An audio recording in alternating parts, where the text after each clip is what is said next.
Добро утро от мен! В днешното видео ще ви покажа моята сутрешна рутина, докато сме на почивка. Миналата година направих подобно видео и ако искате да го гледате, оставям ви го в края на това, но за разлика от тогава, сегашната ми рутина е малко по-различна, по-бавна и по-осмислена. Отскоро всяка сутрин си правя вода с семена от чия, сок от лимон и понякога добавям кленов сироп. Ето и как си правя тази напитка. Добавям семената от чия във водата, разбърквам добре и оставям да престои. След няколко минутки, когато видя отделяне и образуване на бучки от семената, отново разбърквам. След това добавям лимоновия сок и малко кленов сироп за сладост. Разбърквам за последен път и това е. Ползите от семената от чия във вода са много, освен че се получава супер хидратираща напитка.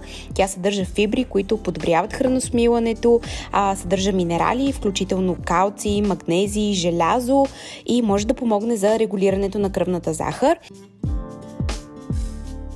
Тази вечер много неспокойно спах и на всичкото отгоре времето още от сутринта беше кофти.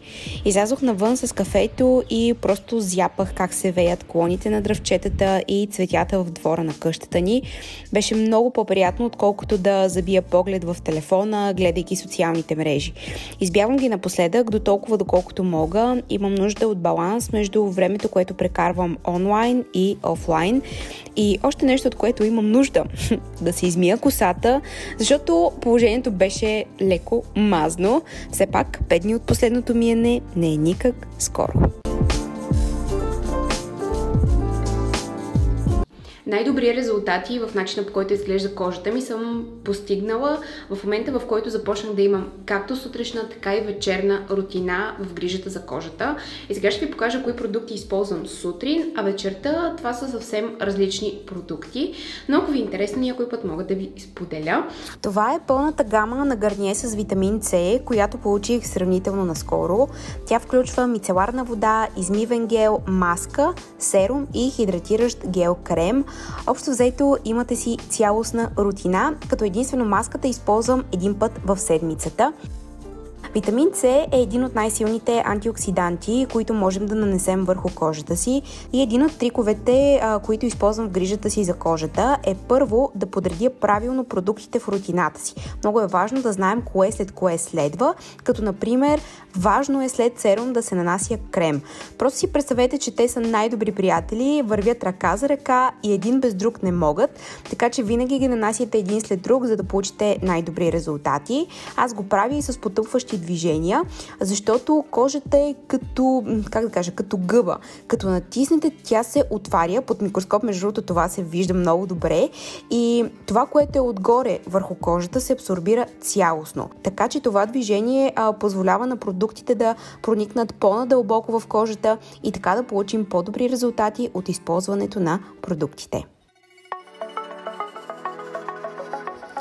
Докато сме на почивка, не обръщам много внимание на прическата си и обикновено се сплитам, но тъй като още от сутринта беше мрачно, реших да ви покажа в това видео как стилизирам косата си, тъй като получавам много въпроси за Dyson Airwrap.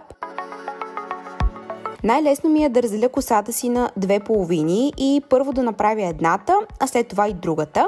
Нанасям пяна, която спомага оформянето на кадриците, изглажда и предпазва косата. Една от най-големите грешки, които хората, които са си взели Dyson правят, е, че изобщо не използват никакъв стилизиращ продукт за кадрици, когато ще си правят букли. Така че моят съвет за тези от вас, които имат Dyson, е да използвате продукт мус, може някакъв гел за кадрици, който да нанесете на горе-долу 80% суха коса, за да може кадриците ви първо да се оформят по-добре и второ да издържат повече време. Аз в моя случай обичам да нанасям ето такава стилизираща пяна. Ето няколко съвета. Това са моите трикчета при оформяне на кадрици с този сешоар. Важно е краищата на косата да са сухи, за да може въздушната му струя да завърти кичура около приставката. И всъщност така се накъдря косата и се получават тези красиви букли. Обикновено сешоара го използвам на втора степен като сила на въздуха и топлина, но за да фиксирам кадрицата, за да се задържи повече време, ми е необходимо да пусна за 3 секунди на най-топлата степен, след което пускам студената струя за около 10-15 секунди и така се получават тези кадрици, но ако искате още по-добър ефект, може всяка кадричка да я оставите навита, докато цялата коса изстигне от топлината. В моят случай това не беше възможно, защото нямах достатъчно фибички и шнори, но просто споделям този трик. Даже много момичета спят така с косата и я пускат на следващата сутрин и кадриците се получават наистина невероятни. И причината да си купя този сешоар е, че е много щадящ. Колкото и термозащити да използвам, просто има значение колко често, как се третира една коса, какви продукти като цяло се използват, за да изглежда здрава и свежа. Така че ако имате въпроси, пишете ми в коментарите, тъй като подготвям отделно видео за този уред и там ще отговоря на тях. А скоро очаквайте в TikTok да ви покажа и няколко мои много любими прически за лятото и за плажа.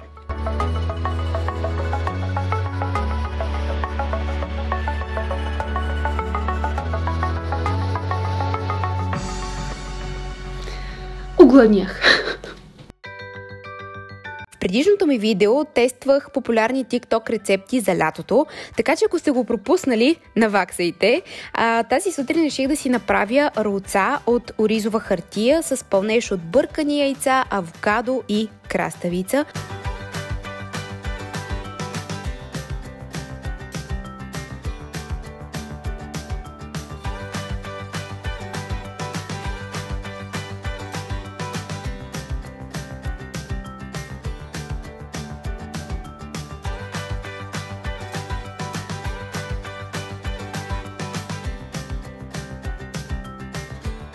Постоянно си правя най-различни комбинации и ми е супер вкусно.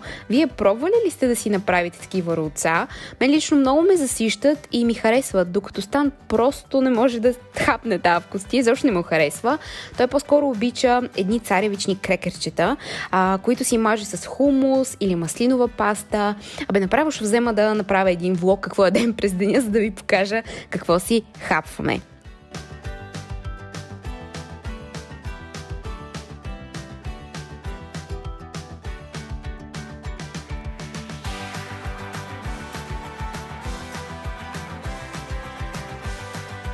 Обикновено това, което правим всяка сутрин след кафето и след закуската, е да отидем ето там, където е басейнчето.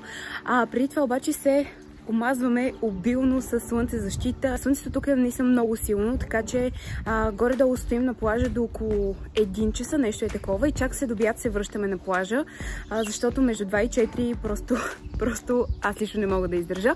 Но днес нямаше как да отидем на плажа сутринта, защото времето беше много мрачно, много облачно, даже си мислих, че ще вали. Чакай, сега пекна слънце. Сега отиваме в къщата. Връщам се при Стан, защото много ми се пие фрапенце.